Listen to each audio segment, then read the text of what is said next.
Okay, enough.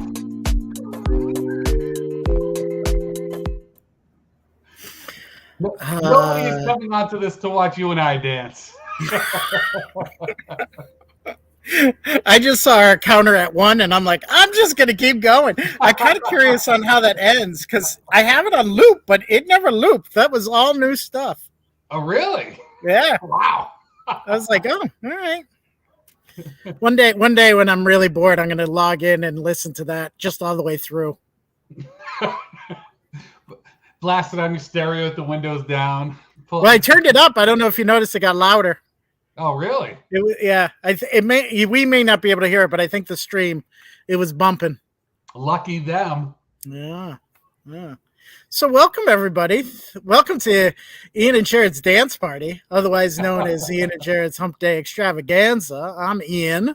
I am Jerrod, and we are the extravaganzest of them all. How's everybody doing? I put some prompts out in the chat, so for those of you who are watching live. Oh, hey, Daddy. For those of you who are watching live, we're going to talk about some of our likes and some of our dislikes today, which could be kind of described as every show, but today we've prepped. I think you'll appreciate it, but we definitely want to hear some of what you have going on. But before we get into that, how was your week, bud? It was good. You know what? Since the last show, Prime Day, Amazon Prime Day happened on 2 days. And I know we all want to be like, shop local and avoid evil corporations, but Prime Day is seductive. And I was seduced. And I cannot wait to be able to use some of the stuff that I got. I got my last thing today.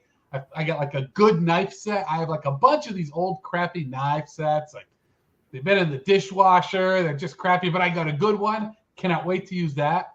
I got this stovetop smoker. I got one for my dad years ago, and it was great. He loved it. I loved eating food that he did in it, so I finally got around to getting one. It's great. Doesn't have a lot of smoke escape from it, but really smokes food well. I've got it. I'm eating ribs this weekend, Ian. There it is. My Prime Day was my car, because my car has been in the shop so much. I didn't have really any disposable income. And so I just stayed off of, I probably checked it like 2 times. I wanted to see what like the Amazon products are, like their prices. And then I was checking out my favorite website for finding out good deals and product reviews is Wirecutter.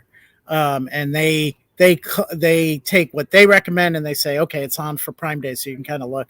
So I did that a couple of times, but I didn't buy one thing. And this is probably the first Prime Day that I did not participate in it. And I'm going to say, I'd like to say I feel really good about it, but I've ever since I'm like, I think I missed out on some deals I don't even know about. Like I could use this knife set. Like I could definitely use a smoker. Yeah. Oh, that's going to be so good. So I've got it. So one of the things I made this weekend, before I go on, I think there's a very important point that we need to highlight. Yeah. There we go. Sorry, we both did it at the same time. Di is absolutely right. She brings up a fantastic point. I'm thinking of getting it cut this weekend. It's mostly because of the hair. It's so hot. Now that it's so hot, the hair is so too much. So, I don't know. Oh, my Prime Day was hubby having mandatory overtime since he works at Amazon. Ooh, see? Everybody has a different perspective on things. You're not going to make me feel bad about it, Di. I got a new knife set. Yeah.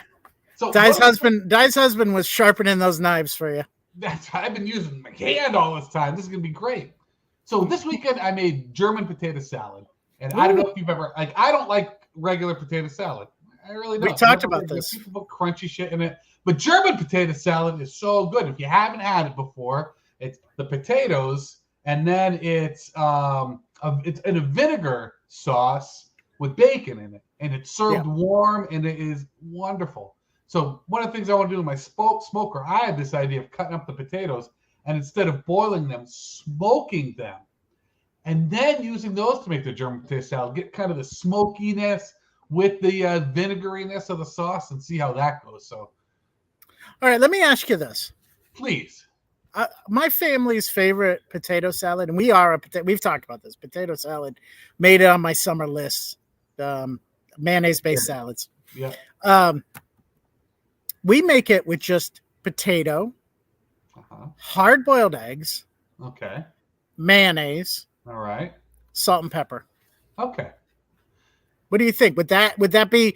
Doesn't have all that crunchy shit that you're talking about. That I could do. Okay. It's like, I hate when people put other stuff in potato salad, stuff that I don't want. Like there's a whole trope of raisins in potato salad, which I don't want in there. But I don't want onions or celery. I don't want to crunch. Why do people put stuff that crunches in food that I don't want to have crunch? I hear you.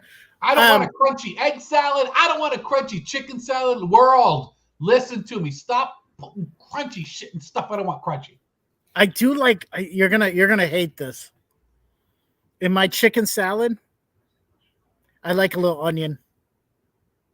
That's crunchy.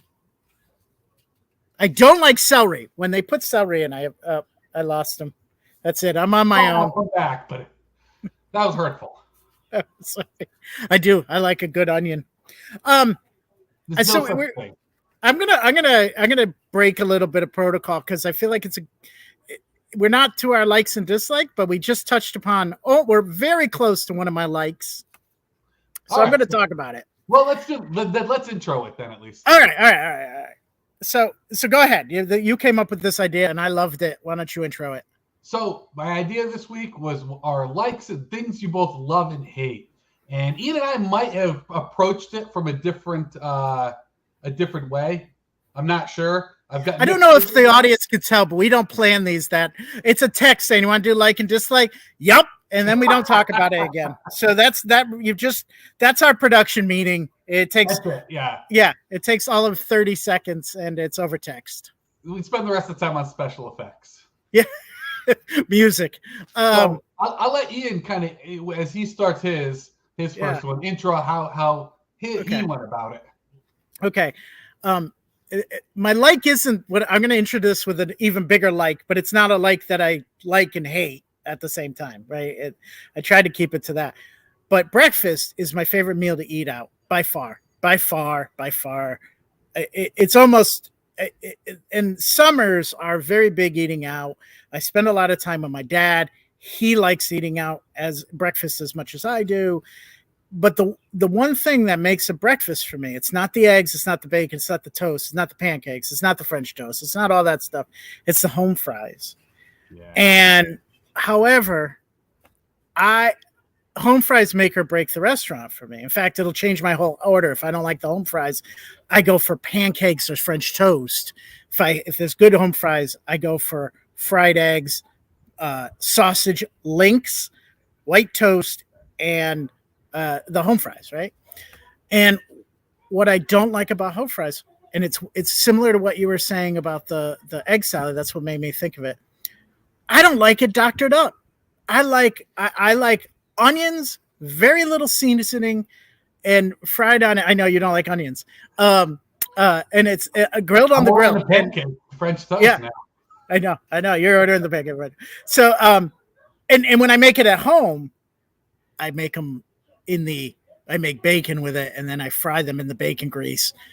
So that's a whole other thing. You don't get that at the restaurant, but you certainly get it at my house. But that's it. And if I don't like it, if there's any kind of weird seasoning, if there's a pepper in there, if there is a lot of people like putting in like a Southern style seasoning. No, I don't want any of it. It's gross. The only exception I will do is what I call friendly style home fries, where it's just pieces of potato that have been deep fried like a French fry. Those I don't mind those, but so I love home fries, but I absolutely hate them if they're not made the way I like them. Okay, there you go. That was on my list. Breakfast, going out to breakfast with you at a new place must be just a roller coaster. Well, no. I mean, it's kind of fun because I'll order it because breakfast. I'm not a big pancake French toast type of guy. Also, I try to keep the carbs down, and breakfast is the one meal, except for the potatoes and the toast, you can kind of keep it down a little bit. So if I go to a place the first time, I will order my standard with the home fries, but it could be the last time I ever order it at that place because I don't like the home fries. A lot of pressure. Take note, Rhode Island breakfast joints. Exactly. And Rhode Island is my favorite breakfast joint is closed. They had a fire and now they're remodeling. I've had it all summer. I've had to go to places and I haven't found good home fries yet. So I've been having a lot of French toast. All right. Let's first love and hate. I did it kind of the same way. The things that I just both love and I hate. That was how I went with these things. Yeah. And I love all of these things and I've bitched about all of these things. Yeah. So the self-checkout. I love the convenience. I love because I go into stores a lot and only get one or two things. And a lot of times I'd rather go to a grocery store, even if it's just like one or two food things at a convenience store, because it'll be half the price, or you just might have it. These days, department store, Walmart and Target will have the self-checkout. I'm rarely going in those places for a lot of things. And having one or two things and then just being able to go to the self-checkout and go is so nice. I love it. It is made moving at the speed of Jerrod because, hey, every time you wait, that's just time wasted until you die. And I'm sometimes a patient person, and I'm glad we live in a society where people stand in lines. But it doesn't mean I like it. It doesn't mean I want to do it. So the self-checkout in that respect is great. But what I hate is how other people use the self-checkout. I used my first self-checkout in 2005. I weirdly remember the first year I did it. So they've been around for a while. It's 7. Oh, I remember doing it when I was in North Carolina, and that was between 99 and 2001. So yeah, so they've been around for a while. So how do people? I still run into people who have no idea how to use them, and I hate it. Like when instead of a bank of them, there's like 2 on the way out, and you're just looking at one, and there's just somebody looking really confused at it. And you're looking down at your bottle of salad dressing or your eggplant or whatever the fuck you got, and it's just like I'm waiting for this one person. There's a Walmart that's kind of close to me that I go to as little as possible. Like it's got to be kind of an emergency for me to go because I don't know if all Walmarts have done this because it's not like I'm going from Walmart to Walmart just to check them out, but they do this thing where there's like so few people working the registers that there's always a long line at the registers. So most people are using the self-checkout, and the line for the self-checkout is even long, super long now. They've got a pretty big bank of them there. But I went there, I had like 1 or 2 things in my hand, and people are doing their grocery shopping there. And I watched some lady just like with her cart, like hurry up to cut me off so she could get in line in front of me at the self-checkout. I hate people who use the self-checkout with a cart full of stuff, groceries, whatever. Don't use the self-checkout for that. You're worse at it than the person working the register. I just absolutely, and I really hate it. Like you go to Stop and Shop, they've got those guns there. And now that it's all paper bags, you can grab a handful of paper bags, one of those scan guns, and you could go as you're shopping, scanning, putting everything right in the bag.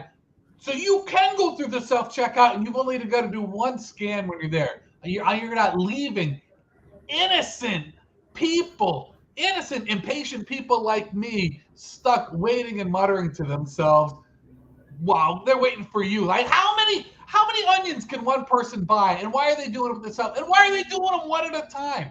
Oh, I hate them so much. I hate it. I love the self-checkout for the convenience, but I hate other people who use the self-checkout. All right, I'm going to be a killjoy. You hit every button for me. So here we go. You know how first of all, by using the self-checkout, you are eliminating jobs from the marketplace. Yeah, they are hiring less people because people are using the self-checkout. And you prove my point because look at Walmart. They have less people working and more people in lines. That's where we're headed. Everything's going to be a self-checkout. They will have one human to fix the computers because we will always need somebody to fix the computers. Your job security, my friend. So, and I hate Walmart. They are an evil corporation. So doing the self-checkout at Walmart is like the worst thing you can do. The worst thing you can do. That's all I have to say. They are. But I will say, like more and more, I don't necessarily think it's a bad thing when technology can take away some of the lower end jobs. I look at it like people will say the same thing about kiosks when you're in the McDonald's. Oh, look at that. They're putting them in. You asked for more money right there, which is, of course, I'm not getting into that's all bullshit line. Right. We're doing ordering everything through apps now anyways. Yeah, but the thing is like, it isn't a 1-for-1 elimination. Like, yeah, the checkout is their only job, right? It's their only, like, if you're working at McDonald's, there's still some people that have to, I won't say cook because they're barely cooking, but assemble your food, right? That's where I get. It's like, I love automation. We talked about this. I love technology. I think it's cool. When I first saw automatic checkouts, before I thought about them, I was like, this is for me. And it is. If I didn't feel this way, I would never go. I don't like dealing with humans. Like, if I can avoid dealing with humans, they're the worst part. Everything you described about not liking self-checkout it wasn't the self-checkout you didn't like, it was the humans, right? So I'm 100% with you, but I do try. There's been times where I've gotten frustrated and had a weak moment and used the self-checkout because usually I'm mad at the checkout person because they're doing something inefficiently, and then I'm like, I'm just going to use it. But I really do try not to. Anyways, I'm okay with eliminating those jobs. It's nothing personal with anybody who works them, but like, I don't think we were making the same argument when it was bank tellers when ATMs first came out, and then I think they're the warning sign. Phone apps, yeah. Well, and think about it. Everything in the banking industry got more inconvenient. I mean, it's going back to the way it was, but all of a sudden banks were open from 10 to 3, and you could do your cash and you could do a deposit. And this is before they had the ones that read the money, but I would never put cash in an ATM. I was like, what? Who's double checking this, right? Yeah. So there's very few things you can do with an ATM. Now we've gotten it, but we're going back to longer hours. The amount of stuff I love having a banking app. I can if I get a check, I can cash it at 11 p.m. on a Saturday night now. Yeah. Not that I'm getting a lot of checks or anything, but just saying. Well, not my bank is totally online. I have a local one, so I can do like just to have, but all my bank is done. They don't have brick and mortar stores. Around as much as I have, without having to hop banks. Yeah, I have to do a lot online. All right, what's next on your list, buddy? All right, so next on my list is Taco Bell. Taco Bell, I love you, Taco Bell, but I hate you so much, Taco Bell. So I love Taco Bell because I love so much of their menu. I love it. So many things that are so good that you just can't get anywhere else. And that Baja Blast on draft. Oh, that's so yummy. Bottles, but getting it right at the Taco Bell, it's so good. It's so delicious. Even their breakfasts are just all so. I've never had their breakfast. I really want to try it. They are wonderful. I love them. I love the food at Taco Bell. The reason I hate Taco, you're gonna think it's diarrhea, but it's not. I don't know if it's just around here, and I don't like to be the person who's like, who bitches about this in general. But I will say, Taco Bell's around here, there's always a very good chance to get my order wrong. Always, always, always. And when Taco Bell gets my order wrong, it's wrong in the worst possible way because I'll order stuff with no tomatoes and no onions. I hate onions. They are my least. I hate tomatoes in the world. I don't like raw tomatoes very much, but I hate onions. I loathe onions. Like, onions and Nazis are kind of neck and neck. Those are the two things. How much I hate them. So when you get something, get a burrito, you bite into it, and the food you hate the most is in there. It just totally ruins. That's all you're going to taste. If you hate it, that's all you're going to taste. It ruins everything else that you have in there because now you're suspicious. Now you can't trust that beef taco that you've got coming up next because it's in your mind. So they've not just made, maybe something gross, they've eroded my trust, which is possibly even worse. And it would be if it wasn't onions that ended up going in my mouth right then. The fact that you had trust in Taco Bell, it might be, we should probably dig deep into that. And then, what I've done sometimes is I've ordered extra stuff. That way, if they mess up, just to hedge my bets, they mess up some of my stuff, I've got more right here. And those things that don't have onions on it, that's not a special order because they can't. Like, it'd be odd if they added onions to something that doesn't come with onions. Throwing onions at me out the drive-through window. Then my Baja Blast and everything. When I've ordered extra stuff, they get everything right. And I can't just look at these extra tacos and be like, nope, those were extra. No, those were going down my gullet. And now, and I've got, it's not like I'm, in full health nut mode when I'm swinging by Taco Bell anyways, but that just makes it worse. Then it's kind of their fault too. That's when you start sweating it.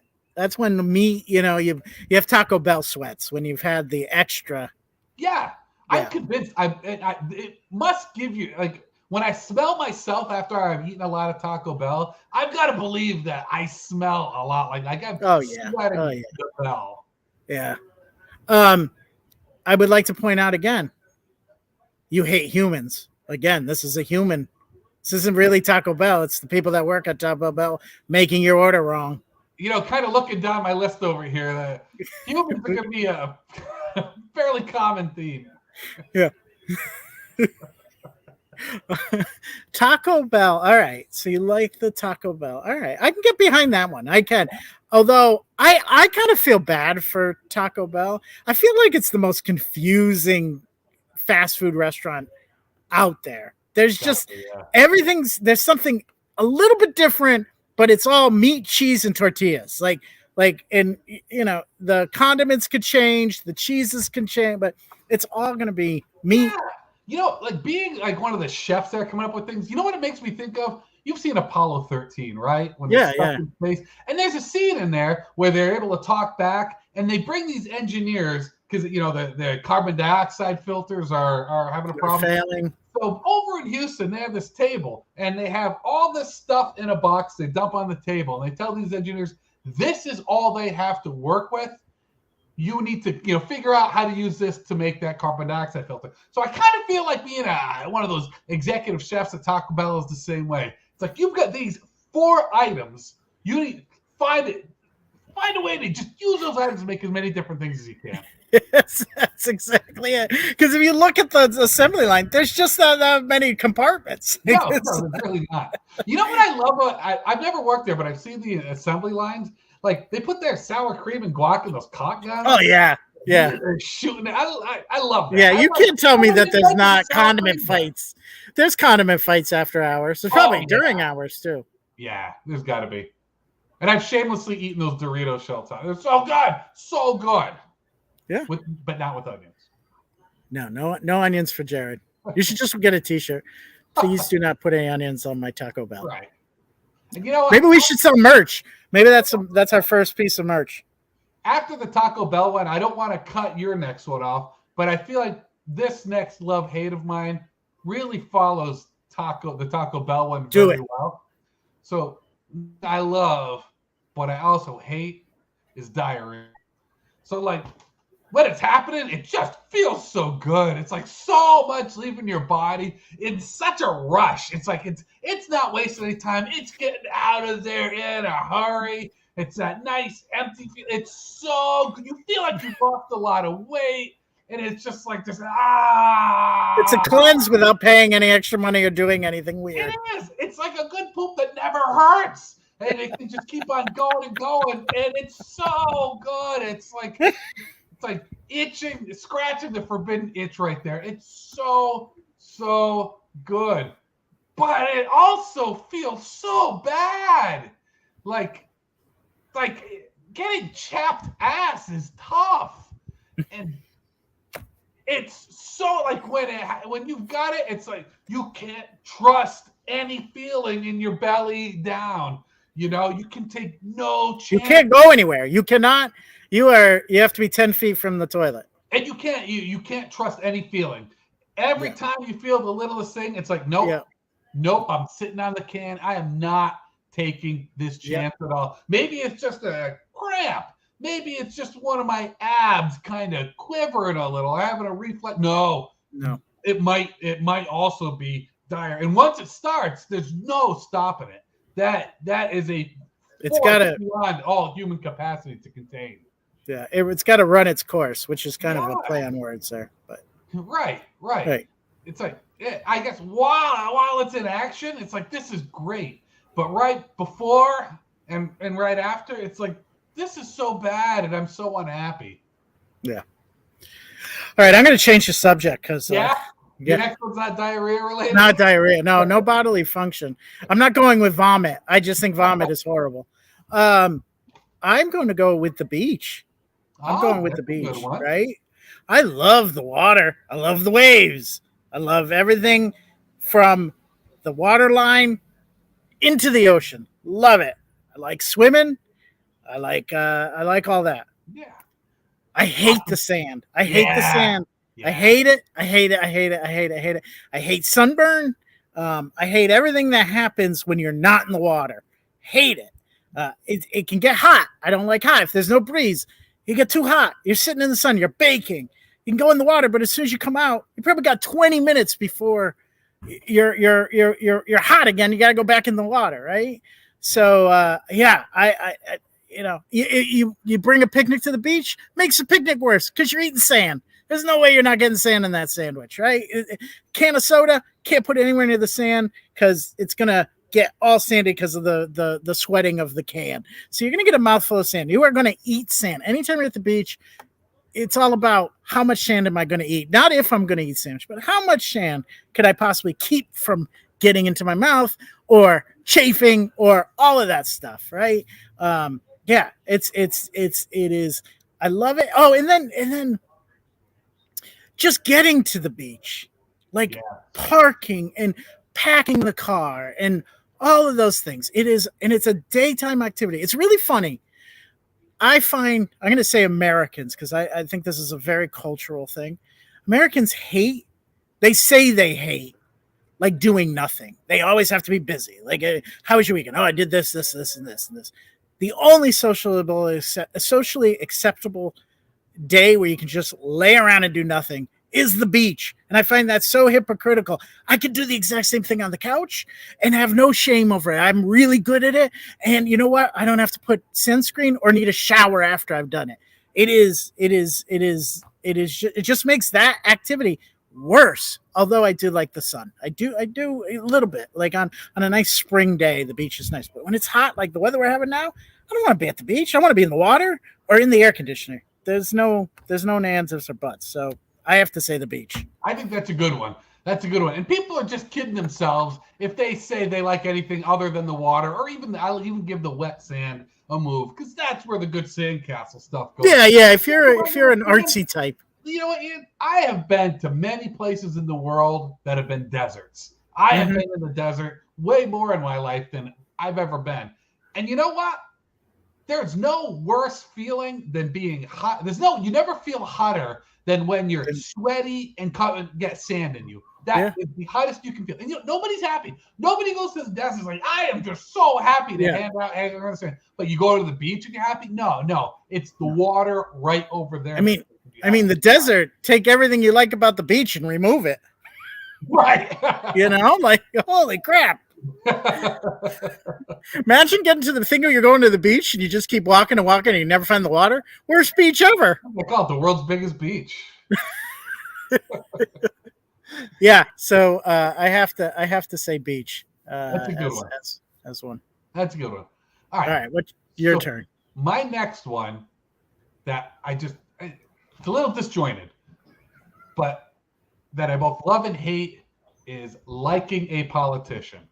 And I'm not going to get into any political side or anything here, but like when you like a politician. Are you talking about Taft? Is this all about Taft? You know how I feel about Taft. I love him, but I hate him. Oh, like a politician. It feels really good when you look out and you see somebody in the government who believes the things you believe in and fights for the things that you believe in. No matter where you stand on the political spectrum, I think that's true. And I think it feels the same for people anywhere. But God, I think it's also really, really dangerous. And we see a lot of this where people will then defend a politician because they like that politician. So they defend actions that the politician does that they know are wrong. Mm-hmm. And I think that's so dangerous because I think, in any kind of democracy, and anybody it's a real republic, which is a form of democracy, politicians have to answer to the people. That's what it is. It's a rule of the people by the people. Mm-hmm. So when you elevate these people too high and you don't hold them accountable, you just are giving people power and then giving them more power to be as irresponsible as possible with. And it kind of goes the other way too. And people who just hate everything any politician says or does because they hate that politician. It's very juvenile. It's like nobody's pure. Nobody does everything good and nobody does everything bad. The world just doesn't look like that. It's not a Marvel movie, people. So stop doing that.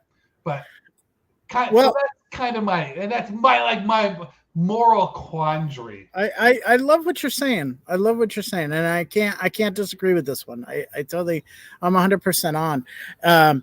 I was listening to a podcast, and I've never read any of his books, but Malcolm Gladwell, he's kind of I don't know how great he is, but he definitely is a thinker, and he puts some ideas out there. I've read all of his books. Have you? So you'll know more about this, and because I'm going to do what a privileged white guy does, is take a little bit of knowledge and make it sound like I know everything about it. So bear with me, everybody.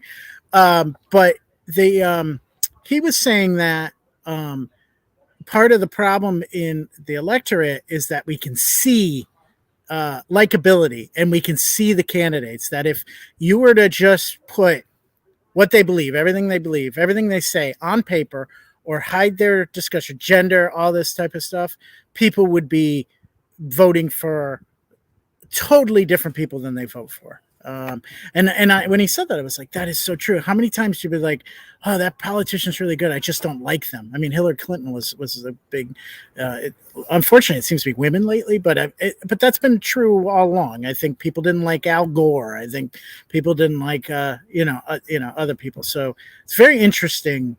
I thought so. Yeah, I agree with you. I think politics is it's flawed, and it's certainly flawed in today's. It's really turned into something that it was never intended. Yeah. Totally. It's just another thing that can get in the way of rational discourse with people, and I think we've reached a point now where many politicians realize all this and play that to their advantage as best they can. Well, and all three branches are now broken. Like, they've broken all three branches. I always had a little bit of faith in the Supreme Court, but we're getting a little dangerous territory. Yeah. Anyways, my next thing, cars. Okay. I've had a lot of, this is a little bit, my car was off the road for a month getting repaired, and then I've had to bring it in twice in June to get things repaired. So it's been on. It was almost off the road as much as it was on road. So, and my car's paid for. So every, so I've been paying myself that car payment. So the next time I buy a car, I'll have a nice little down payment, all that stuff. But it also, that money has to go into fixing the car too. So I get a nice little nest egg, and then it just goes into the shop, and that nest egg is gone. And I also hate traffic, and I also hate other drivers. I'll go into the other people thing, but boy, do I love driving. I like when there's an open road and it's a nice day and the windows are open. And this is the first car I ever had with a moonroof, so I can open that up, get the breeze going. Oh, do I love it? But and the other thing is, if I didn't have to have a car, I'd be in another tax bracket. I'm spending so much on that car. It's probably, other than rent, it's my biggest expense, right? So so I hate it. Like, I really wish, and I tried when I moved to Rhode Island. I live in South Kingstown.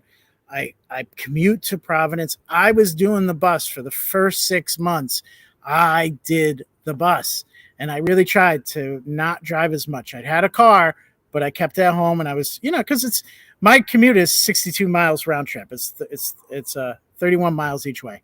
So I'm driving a lot. It's all highway miles. But if I could eliminate that, and now that gas prices are high, whoa, that's the other thing. You have to, it's just a money suck. So I just hate it. I hate it. But again, if you took my car away from me, if I moved to New York City and could give up a car, I'd miss it. I'd miss it a lot. I'd probably rent a car every once in a while just to drive. Not in the city, because I can't stand driving in New York City. But I would go to upstate New York and drive one of the throughways and just enjoy myself, that sort of thing. So Yeah, cars. Oh, another really, really good one, because I feel the exact same way. I know that feeling so much. I love driving. I've driven across the country, coast to coast, 5 times. Yep. Love it, getting out on the open road. But yeah, hate traffic. That is one of the things that I've had to really, even into my 40s, like train myself to do, because that's one of the very rare times I would get really, really angry. And Mm-hmm. I'm still not great, but I'm a lot better than where I was. And it's funny, to kind of add on to that with the love, a lot of people define themselves in some ways by their cars. If not all the time, then maybe that one car they had. Like I had a Corvette for a while, T-top. Ooh. I loved that car. I loved it. I loved being the Corvette guy. It was a T-top. I had a custom stereo system put into it, soup to nuts, great sound system, very cool head unit. And it's a Corvette. It's really cool. It was a 99, and it had the headlights that would do that thing. Oh, I love that. I loved those when I was a kid, and I always wanted one, and I was so happy with that. But like, you think about just how crazy inefficient it is that we live in America, that how much we use cars and how much of this country is built around car use. Like how much real estate, how much area is used in parking lots? A lot. Yeah. And a lot. somehow, and roads. You know, like the parking lot's still not enough because it's such a pain in the ass. We all pay all this money for these cars, and most of the time we're not using it. And really, if you really broke it down, when you have a car, to how much time you spend using it, to how much time you spend not using it, infinitesimally small. So little of our time, really, compared to all the time that we have, is spent in our car. You know, there are exceptions. You're doing the cross-country trip, sure, but most of the time, day to day. Yeah, but you look at the average of what you're using day to day. You're absolutely right. Even me in a long commute, 90 minutes of my day is in the car, only on Monday through Friday, right? The weekend, maybe I run errands, but maybe I don't. There's been a lot of weekends I don't touch my car. It gets parked on Friday, and I won't drive until Monday. What cars do most is be parked, and that's what we're paying for, and that's what too much of the country is built around. Yeah. I thought, you'll find this interesting. So I went on a walk this weekend, and I live, I don't know if you know the Ocean Mist down in Matunic, but it has a great breakfast. It's a bar that overlooks the ocean. The ocean actually goes underneath it. It's pretty cool. And there's always a long line standing for it. I don't usually go because it's too long a line, and I don't like lines. But I was walking, just walking. There were 4 what car did you just say? What did I lose it? Corvettes. There were 4 Corvettes right in a row. I don't know what was going on. They were clearly drove down to the beach together and were having breakfast at this bar. But it was really good. They were all new. And then as I was walking home, and I don't think this had anything to do with it, someone was in a 1960s Corvette. It was beautiful. It was beautiful. So I saw 5 Corvettes with the medal of a half hour. So I loved it. You know what? One thing I didn't know until I had a Corvette, like you ever see Jeep drivers or motorcycles when they drive by and give each other a wave? Well, turns out Corvette drivers do. And I was so uncool about it when I had mine. Like I didn't realize it's just like I'd be like, hey, Corvette buddies. I was way overboard. I think Jeeps lost it. I remember back in the day before they had like all the Grand Cherokees and stuff like that, when it was just Jeep Wranglers and that sort of thing. They definitely would. I was driving my brother-in-law's, and I kept, why is everybody waving at me? And it was, they're all in Jeeps. So I also had that uncool moment, although I was faking it. I was just driving his car. I was not a Jeep owner. I can't accept those waves. I can't. Not mine. It's a very nice car, but it's not mine. I feel disingenuous. Give it back. That's awesome. I've actually only got one more written down. We'll see if any more pop into my head, but I thought 5 would carry us. Do it, yeah. So my last thing that I both love and I hate is being single. So I love it in that I can do what I want when I want to do it. I don't have somebody there who's, holding me back and saying, no, you can't. You can't do this now for whatever reason, which is something that happens in relationships. and for good reason. I'm not saying it's always just somebody being an asshole, It's but compromise.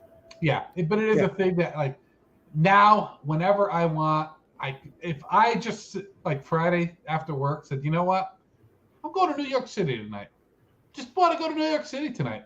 There's nothing stopping me. I don't have to ask anybody. I don't have to let anybody know. I love having that freedom. When I'm gonna go out to eat or order some delivery, I can whatever I want. There doesn't have to be a conversation. It's what I want to have whenever I want to have it. That being said, it is nice to have somebody to do things with. And it is nice to have somebody bring up a food idea that maybe I didn't think of. And there's some things I still don't feel like super, I feel weird doing myself. Like there's a band, so I love the band Tesla. I know old hair metal. Love that band so much. And they're playing in August right here in Rhode Island. And I really want to see them.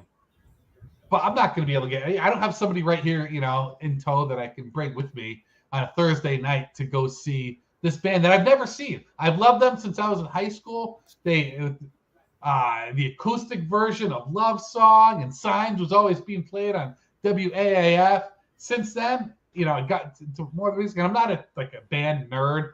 People will know stuff I know about, but I really enjoy them. And it's the type of band that I've always really wanted to see live. And I still haven't got tickets because it's like I'm gonna get two if I do, but I know I'm not gonna. I don't have somebody right there that I can bring along. And anybody want to go see a concert with me? I feel weird asking that.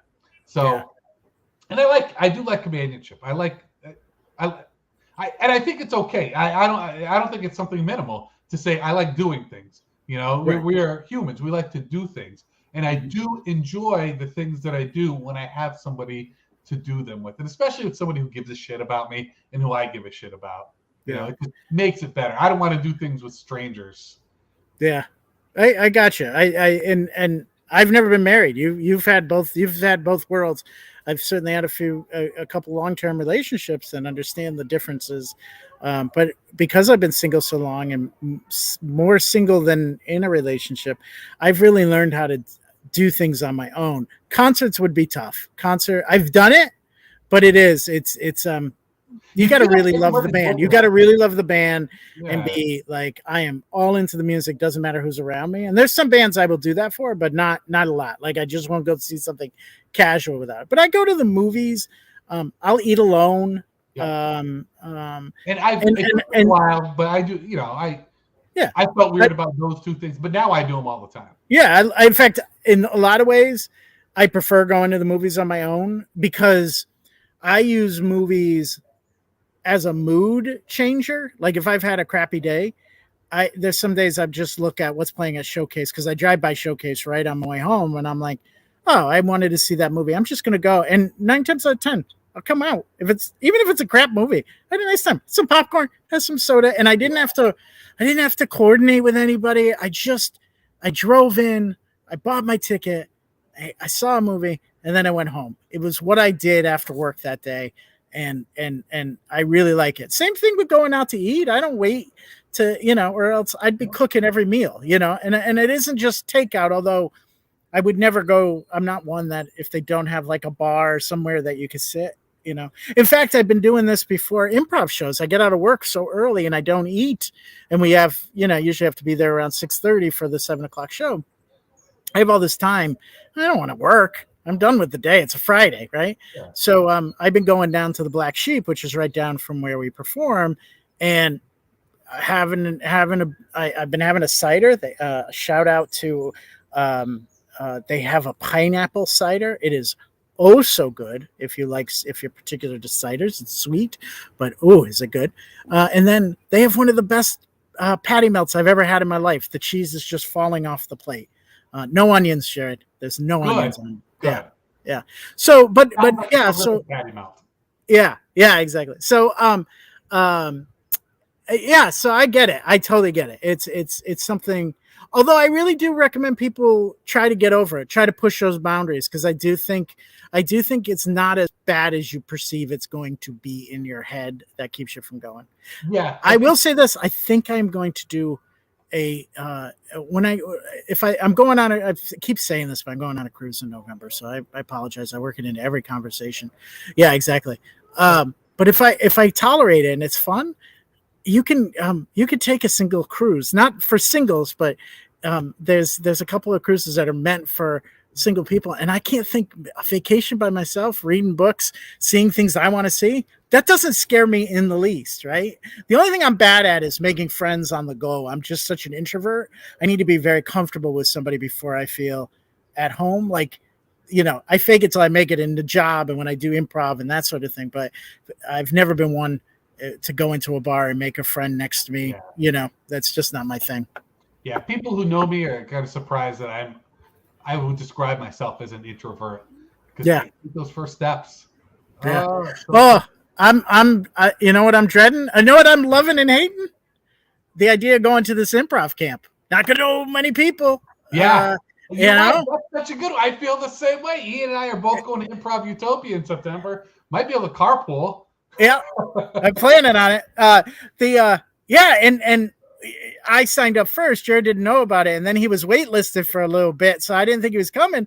And when he said he was coming, I was like, "Oh, that relief!" I know, but I know a few people that are going now that I've seen the list and talked to people. But still, it's always. What list have you seen? What's that? You seen a list? Oh, I got to send it to you. There's a Facebook page that is for people attending. I'll invite you to it. Oh, yeah. I think they mentioned it in the email, and I never. They did. That's where I knew about it. Yeah, because I remember there was a few years ago where a lot of people in the Providence Improv Guild community happened to go, and I just couldn't that year. And it's like, oh, that would have been a cool one with a bunch of my friends and everything. And it's another one. It's like I would have been terrified to go by myself. And I almost, no matter what age I am, I feel like because I'm that age that I would be ostracized more. Let's talk about. This is going on a tangent. This is going on a tangent, but I love it. I agree. As you get older, I feel like no matter what group you're in, you feel like you're an age inappropriate for what you're doing. I feel that so much. Well, not anymore. But when I first joined Pig, I was like, oh my God, everybody's here in their 20s and 30s, and I started when I was in my mid 40s. So I just always felt not a creeper, but creeper adjacent, like are they just tolerating me, like these people in this, and with improv, until you have confidence, you feel like everybody's quicker than you, and you're comparing yourself, and what you don't realize is like you haven't built up your improv muscle yet, so you're going to feel not as good, but once you do, you'll start to say, okay, I was on to that. You realize everybody has that, but you start to associate it with like, oh, I'm too old to do this and that sort of thing. So it's that's a big. I hate that. There's nothing I like about that. But even when I was younger, I'd sit there and think, oh, people look at me as being so young. Yeah. You do it as a young person too. It's funny to think some things I'm very, very confident about, but boy, there's some things that just I have to work hard to get over. Yeah, me too. Most of those things involve being myself. You know what I've been doing? This is funny. So I went to actually, I'm really excited about this. I went to an improv festival at the beginning of the summer, week before Memorial Day. It was in State College, Pennsylvania. Had a great time. It was an old student of mine who does improv, opened a theater, and this was the first big festival they did. So I wanted to support, and I went. I got some stage time anyways. But during it, I've been, when I was younger, I never liked the taste of alcohol. I never liked the cost of alcohol. It was very cheap. I didn't like beer, and that's the cheapest of the alcohols traditionally, So I never really got into it, and then I really just I'll have a beer socially, I'll have a drink socially, but I don't really get into it. But when I was there, our hotel was right next to where everybody was hanging out, so you could have a drink and not worry about how you're going to get home and that's right. So I had a couple drinks, and boy, all those introverted things went away.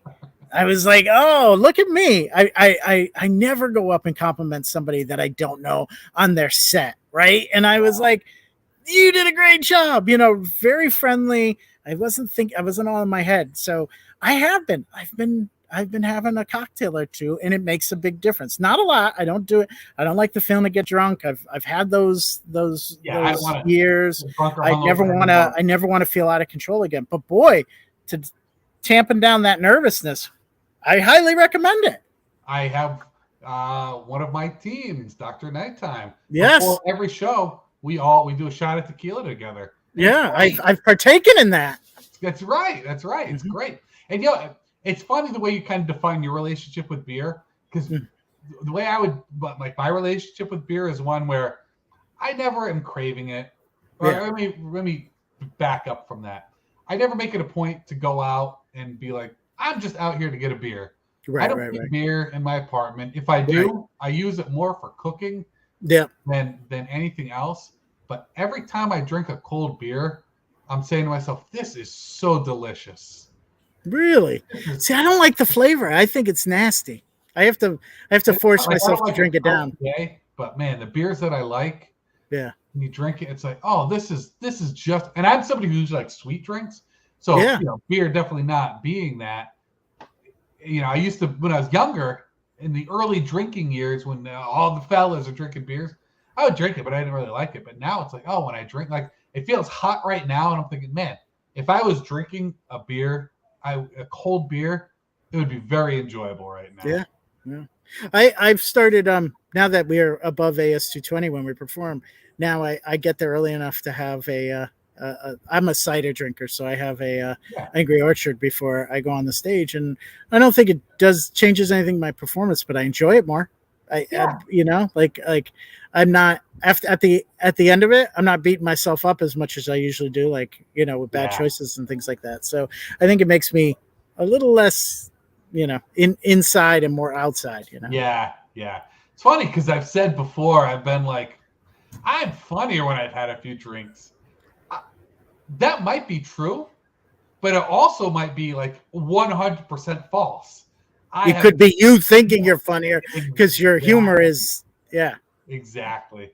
I don't like watching videos of myself. I can't watch a video of myself performing, but I really don't ever want to see a video of myself after I've been drinking. Well, and I find I want to get to the happy medium where my inhibitions are kind of decreased, but I still can think quickly, because my best nights are the ones where I'm like anticipating what everybody's going to say, and alcohol can get in the way of that, right? So for me, it's a happy medium. I'm thinking like 1.5, 2 is where I'm at this point to reach that. And I've only been doing 1 so far, but I may do 1.5 if I get there early enough and save the last half for after the show.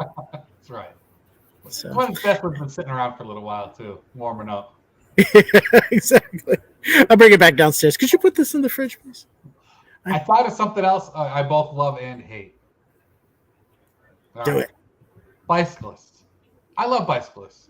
You see the videos. Oh, the people, not the bicycle. Bicyclists. Right. Okay. Yeah, because I think it's great to watch people taking their health so seriously. Yeah. It's great to watch people like making so much less of an environmental footprint. It's like when they've put aside riding a car somewhere and they choose to ride a bicycle somewhere, they really are like making the world a better place. With something so simple, they're doing that. And I have so much respect for that. I think it's, you see videos of country. When I was a kid, went to Amsterdam so I didn't see like the Amsterdam people think of when they're older. I saw the Amsterdam of the canals, and this is the 80s, and they had bicycle lanes everywhere already. And so many people out there riding their bicycles. Think of how much safer it is. I think it's a good thing. That being said, if I'm driving, I hate bicyclists. If I'm driving, the last thing I want to see is a bicyclist. I would rather see like Bowser on a go-kart go past me with a banana peel right behind him than a bicyclist. Like, well, you're taking up all this room. Even when they take up a little, it's always too much room. And then it's like, okay, I'm going to go all the way around you here. Hope I don't get into a head-on collision because I don't want to make the world scary for you, bicyclists. And how many times you get somewhere and they're not like following traffic laws. They're going, flying through stop signs. I'm almost hit bicyclists before because of the way that they are just completely ignoring the rules of the road. And then I'm the asshole because I'm in the car. No, bicyclist, you and your tight shorts, this is on you. And it usually is. Now, I will say, like, when a bicyclist makes a mistake to someone of the car driver, the bicyclist is the one most likely to take the brunt of the damage. When a car driver makes a mistake when a bicyclist is involved, the bicyclist is the one most likely to be taking most of the damage there. I get that. I understand it. And you know what? I wish you had more bicycle lanes, but I hate it. Don't go on the busy roads. Why are you going on the busy roads? Like when the speed limit is 45 or something and it's 2-lane, what? Do you have a death wish right there? People, oh my God, it makes everybody slow down. It's just, but you're doing so much good for the world. You know, right? That's a good. You drive a strong argument.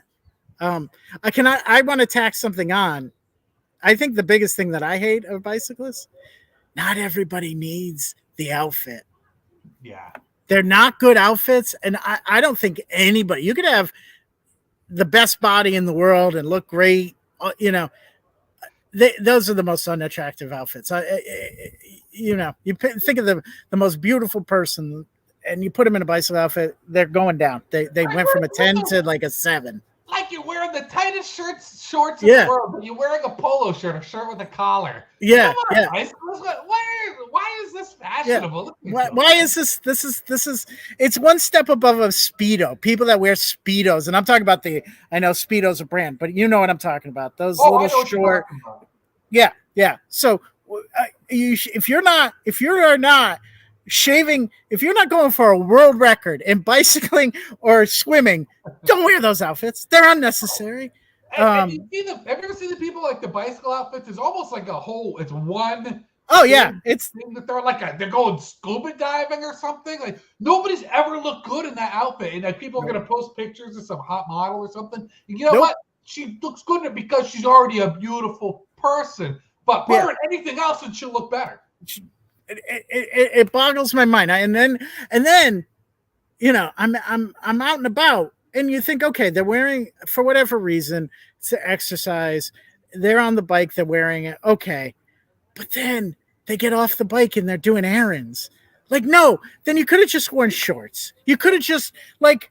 It's bad enough you already have the shoes with the clips on it. I get it. You don't want to change your shoes. Got it. You're going to walk around with the clips. Like all of a sudden, I think someone's going to do tap dancing and I look back and it's a bicyclist. That's okay. Right. But I also have to look back and notice like it leaves nothing to the imagination. It leaves nothing to the imagination. And I'm not prepared to see that. I am not prepared to see it. Yeah. And quite frankly, I don't want to see it. I don't. It's not. I don't want to be in Shaw's and turn around and see, you know, every little outline of the body. Right. No, I don't. It's not in the bicycle outfit way. No. It's just not. I don't want it. I don't. Yeah. Want it. Yeah. Lance Armstrong, cool it. You know, like. Yeah. If you're, I get it. If you're trying to shave down your time, all right, and you think it makes you more resistance, or you're in a race, that sort of thing, but. For casual going around town, wear shorts. Kids have been doing it for years. Throw some jeans on. Just show, I'll bike in jeans, make it a little hot. If not, I'm going to put on my shorts. It doesn't matter, but they're going to be cargo shorts or they're going to be athletic shorts. Yeah. They're not going to be spandex looking like, you know, you're a wrestler. Like that accountant who rides his bike to work can do it in dress pants. Exactly. And sometimes you can ride a bike without having to dress up. Yeah, you get one of those little elastic bands to tighten up your cuffs so you don't get it caught in the chain. Yeah. You're good to go. Basically, they're LARPing being like... Yes. They're like, you spent more on your outfit than you did the bike. Holy crap. What's that? Took me forever to come up with that. I slowly got it all out. Yeah, no, I totally agree with you. It's like you spent more on the outfit than you did the bike. If you got a nicer bike, you'd shave that time down a little bit more than those wind resistance on your polo shirt. God, it's so dumb. Why are you wearing a collared shirt? Tight pants and a collared shirt. I mean, no sense. It's ridiculous. You know what it is? It's the French. The French involvement, yes. Yeah. Yeah. They had to make it fancy with a collared shirt. The formal French. Yeah. I'm assuming because of the Tour de France. That's probably that's an offensive thing that I just said, but I don't care. I'm going to stick by it. Don't want a bunch of angry French bicyclists coming after you. God help me.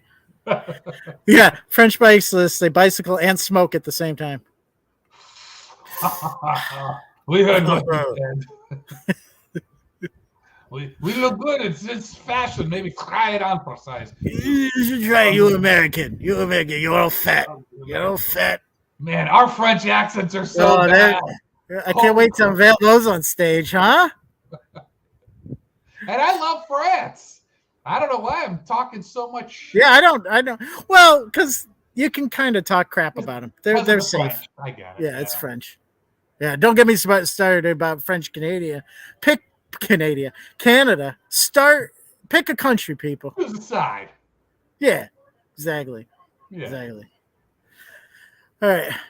I like and hate Canada. That's not true. I only like Canada. Do you have any more likes and hates? Because I do have something I want to tell the world. Do it. So this weekend, not only did I make the German potato salad, but I had this idea in my head. Because I'm not someone who's like, oh, let me find a recipe and make it and enjoy it. I'm the type who's like, I have this idea for some kind of a flavor profile or something that I want to try out. Mm-hmm. And I've had an idea for something for a while. And the name I've given it, I think, is most of the problem. Because the name I've given it is a sour meatloaf. And I get that doesn't sound very appetizing. But wait till you hear what I mean by a sour meatloaf. It didn't necessarily turn me off. It doesn't make me want to go right out and try it, but I didn't say that's going to be gross. So you're okay. So what I did is I did the meatloaf, meatloaf of the very basic, ground beef, the egg, a little seasoning in there, put it out kind of flat and big. And then what I placed onto it was Swiss cheese, corned beef, and those sandwich dill pickles. Ooh. Put those on there, rolled up the meatloaf over that so that inside the meatloaf swirled in, you had corned beef, Swiss cheese with melted, and the dill pickles. The glaze that I was going to do just a mustard glaze, but what I ended up doing is I did a simple glaze. I did yellow mustard, Dijon mustard, ketchup, and barbecue sauce. And I glazed my meatloaf with that. And Ian? Was that a bit much? That seems a little bit much. It was perfect. Really? The glaze. You lost me at the glaze because I was like, that's a lot. You'd be surprised at how wonderful that the glaze just really. I wish I had made more because what I did is I glazed it right at the beginning, then put it in the oven. Yeah. I wish I had made more so that I could also glaze it when there was 15 minutes left. It was so good. Oh, wow. Good. That glaze had the right amount of acid to it. It was just so. And the corned beef with the sweet. Oh, all of those things. I'm not a big Swiss cheese fan, but all of those things, pickles. I'm nuts for pickles. I'm not just going out and munching on slices of Swiss cheese, but it melts very well, and it does go well to me with corned beef and pastrami. Yeah. Wow, that sounds great. Oh, so good. Yeah, maybe you want to come up with a new name. Right. Maybe an Irish meatloaf. Kind of like the turducken of meatloafs. Yeah. So good. Maybe an Irish meatloaf. A meat roll. A meat roll? No, that's not better. That's not better. It's a meat fever. We need to workshop this. Right. That's right. I also had an idea for Irish potato salad where it's just like German potato salad, only instead of bacon, I use corned beef, and it hates England. It's a beef calzone. That's not a beef calzone. It's a potato salad with corned beef instead of bacon. No. I'm still back on the meatloaf. Oh. That's my name. No, it's not a beef cal. Get out of here with your beef calzone bullshit. Trying to think of other things that you cut open and there's a nice surprise inside. Oh yeah. Yeah. It's like a Kinder loaf. Yeah, that's what it is. And it's German, so you can put you always have to have it with your German potato salad. It comes as a match set. Kinder loaf. You'll love it, kid. So celebratory and fun. I'm really excited to sit down for this meatloaf. Let me cut into it. What is this? What? I didn't expect this. So good. Like, I love the idea of being able to serve it to somebody and not telling them, and they get the Right. joy of like, oh, so good. Yeah. So good. Oh, I may have to try that. I have all the ingredients, except I would probably use a different cheese. Yeah, which is fair. Which is fair. But I think I have everything else. I And might not instead have of the onions, I Dijon. cooked shallots. What's that? I didn't put onions in it. I cooked up shallots and put them in, which are not onions. They're nothing like onions. They're very similar to onions. They're nothing like onions. They are very thing they have similar. in common with onions is the part of the grocery store that they're sold in. Other than that, they're shaped different. They're not round. They're more oblong. Yeah, but they have a very similar flavor. They taste not. I cook with shallots, and they are delicious and taste nothing at all like onions. You're deluding yourself. They're so different than onions. They're more like garlic or horseradish or a rutabaga. No. I'm not even sure what a rutabaga is. I don't either. But you lost me at horseradish. I love horseradish. I love fresh horseradish, Yeah. It'd be good to do a bunch of horseradish in a meatloaf. Yeah, horseradish does well with beef, so that makes sense. Love it on my roast beef sandwich. Oh, I love it. My prime rib with horseradish on it is my favorite. One of my favorite foods in the world. One of my favorite. I actually when I make pot roast, I actually I make it in the pressure cooker. And now I add horseradish to it as it cooks, and it absorbs all that flavor. I like my Sundays are big baked chicken days. I love doing baked chicken thighs in different ways, or just instant potted chicken thighs, different. But I love it. But I was craving the beef with horseradish sauce so much that like 2 weeks in a row I did a beef roast for my Sunday meal, and I just fucked them both up. Both of them. I want them like so medium rare, and they both were like medium well to well done. I got the seasoning wrong both times, but man, slathering them with horseradish sauce, so good. Sounds good. Hey, you know how I'm starting my vacation? The first dinner of my vacation. How? Nope. I got baby back ribs on sale. I'm going to be making. Oh. Hey, Ian. One of the things I got on Prime Day was a stovetop smoker, and I'm doing ribs Saturday. We should combine. We should. It's my first one, so I'm first time using the smoker to do smoked ribs, so I'm a little nervous. Yeah, I'm gonna wait. I'm gonna wait for you to perfect that before I invite myself. You don't put yourself through that. Well, I'm gonna do it. But Jerrod, I made these. So, you know, my favorite are baby back, but there was a good sale on country style pork ribs with bone in. Yep. I did it in the Instapot and then finished on the grill. Probably some of the best homemade ribs I've ever made. Those are fantastic, yeah. Yeah, I cooked them for a lot longer than I found a recipe that says these people that say cook in 18 minutes, you're crazy. 45 minutes in the pressure cooker, and you cook it in the you make a roux with the barbecue sauce and a little vinegar, because vinegar is a tenderizer. And so I did that, and then I, when it was done, I brought the whole thing out to the grill. I put it on the grill, got it to char a little bit. Then I added some barbecue sauce to char that up a little bit. These were some of the best, certainly the best. They're absolutely the best country style ribs I've ever had. Yeah. I got to tell you something. Remember before, and I was like, I'm not eating dinners anymore. You're eating dinner. No, I'm not. But I'm hurting so bad right now. Oh, I give you credit. This is the best time for eating dinner. Like summer. It's the most convenient time for eating dinner, but it's the worst time for me because the hardest thing for me to do after I eat is sleep. Yeah, I can be full and tired, but nope. Once I'm lying down for a while after I've eaten a lot, it's just this.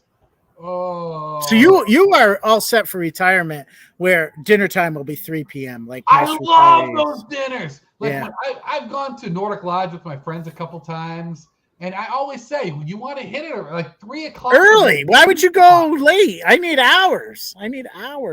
Yeah, it's true. I want a lot of time to do it, but it's like you don't want to do it during lunch because you get the lunch crowd. You don't do it during dinner because the dinner crowd.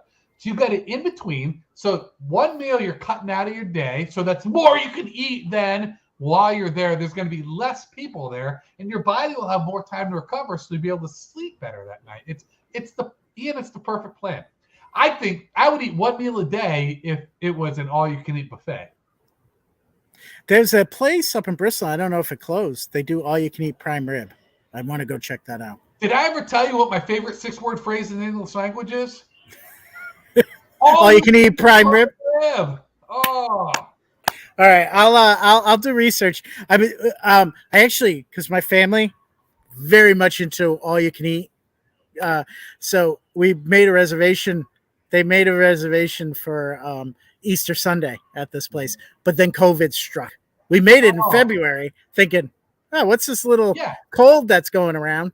And then by April, everything was closed. So actually, that's what I'm going to do on my vacation. I'm going to go check this place out if it's open.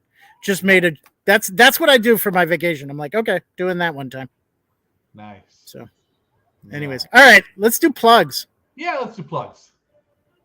I'll start. Oh, and you know something, Amy, you better be watching this. If you could tell me that I said this, that Amy, you should be watching it, then you're off the hook because you went and watched it not live. But if you don't say that, you are in so much trouble for not making it tonight. You like this. You said, I believe you responded, you're going to this event. So Amy, you're in trouble. And for that, we're not plugging anything. Even though Jerrod may be in a show that you may in, we're not going to say you're in it. You don't get any plugs. Sorry, Amy. So I'll start now that Ian has been, mean and cruel to our loyal listener. Yeah, that isn't here. Who is in real life like a very sweet, very nice person. Yeah, much nicer than either of us. Yeah, absolutely. But we had to give Ian a chance to be mean. Yeah. Well, that's what happens when I drink. So plug. So this for Saturday night, 7 p.m. I will be at the Providence Improv Guild with the Providence Improv Guild Herald team, Dr. Nighttime. Previously mentioned Dr. Nighttime. That's right. We call this a callback in the biz. And then not this Friday, but next Friday, I'll be at the Warwick Center for the Arts doing short form with Bring Your Own Improv, 7 p.m., 9 p.m., 7 p.m. family-friendly show. 9 p.m., we might say the F word and have scenes that are kind of gross. Has it ever been a family-friendly 9 o'clock without being intentional? Probably. I'm sure. I think so. So here's where I learned this when I first started doing improv. I heard it. It took me longer to really learn it and take it and understand it. But to do like adult humor or blue humor, you have to be able to do clean humor, clean comedy first. Because otherwise you're going to go into it and try to use like the dirty joke as a crutch. And it's not funny. Just saying dirty things isn't funny. It's been done. The last time it was funny is probably the 1980s. You can't do it anymore. You've actually got to be funny. It's just, some different ways you can be funny when you're doing the adult show. So that's the great kind of comedy you're going to see if you come see me, everybody. Also, and I'll be getting a chance to plug this a few more times. August 28th is a very big time for the Providence Improv Guild around that time. And I will be doing a short form workshop at PIG, August 28th. So take it. I haven't checked the website to see if it's out there yet. What are your prereqs for that one? It's going to, for me, it's going to be level 1. Okay. So if anybody's taking any improv, talk to Jerrod, take that workshop. That's opening weekend. I can't do it. We did. That's also the 27th and 28th. They're doing a little bit of a mini festival, improv festival. It's part of that. Yeah. I put in for the Friday. I don't know if we'll get it, but my house team put in for the Friday. Yeah. And that'll be the weekend before we're going off to the. That's right. That's right. For me, my plugs is. I will be teaching improv for everyone in April. Oh crap! I forgot the date. I mean, I know April. In August. That's a long time away. I'll be doing it in August. I think it's the 15th. I think it's Monday, August 15th. It is designed for people who have never taken improv but want to.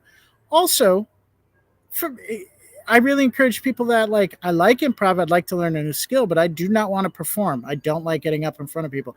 The way I teach that class is it's a real basic. Let's talk about the tenets, but I also work in how this has helped and can help you in your everyday life. So if anybody watches our show and be like, look at those two idiots, I can do anything they can do and better. Great opportunity to put your money where your mouth is. And it's it's only $20 or $30. So it's an easy way without taking level 1 to see if this is something that you like. So that's happening August 15th. It's not up on the website yet, but it will be soon for enrollment. I'm sure Jerrod's will be as well. So improvpig.com for both of those workshops. And I am on stage next Friday with my team, Not Flux and Chull, doing the movie format. We put together a 3-act movie right before your eyes based on an offer for the audience. So, and that will be the last show we are doing at 7 p.m. on August 5th. Friday shows. We're combining the 7 and the 9, moving both of them to 8, and you get a super show Friday nights at 8 o'clock. So we feel that might be a little bit easier for those of you who are in the office all day, want to grab dinner. 7 o'clock's a little tough to get to. So, and 9 o'clock's a little too late. I've worked all day. Come to the 8 o'clock show. You should be out by 9:30 for $5.